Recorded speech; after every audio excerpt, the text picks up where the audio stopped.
한편 검찰은 지난 2017년 송병기 울산시 경제부시장이 작성한 업무 수첩을 압수해 분석하고 있습니다.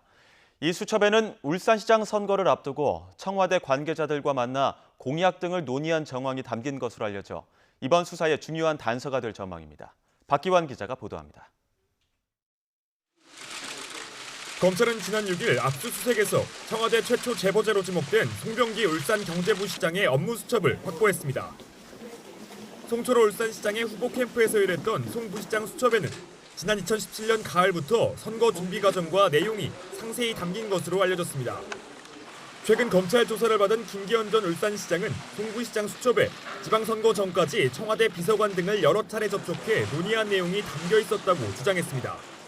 지난 2017년 10월 청와대를 뜻하는 BH회의라는 제목의 메모에는 당시 김 전 시장이 추진하던 산재 모병원 좌초가 조음이라고 적혀 있었다는 겁니다.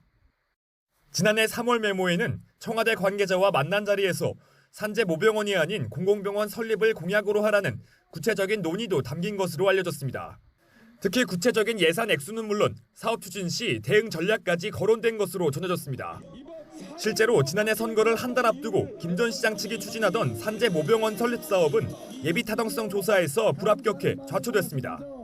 검찰은 송 부시장이 청와대 측과 접촉한 시기와 내용 등에 주목하고 당시 캠프 관계자들을 불러 사실관계를 추적하고 있습니다. 검찰은 김기현 관련 첩보 생산 과정과 경찰 수사는 물론 송철호 울산시장 당선에 청와대가 부당하게 영향을 미쳤는지 살펴보고 있습니다. 아직 수사 초기지만 송 부시장의 업무 수첩이 청와대 하명 수사 의혹의 실체를 파악할 수 있는 스모킹건이 될 수 있다는 전망도 나옵니다. 청와대는 이에 대해 수사 중인 사안을 확인해 줄 수 없다면서도 검찰에서 이야기한 것인지 기자들이 소설을 쓴 것인지 알 수 없다고 선거 개입 의혹을 부인했습니다. YTN 박기환입니다.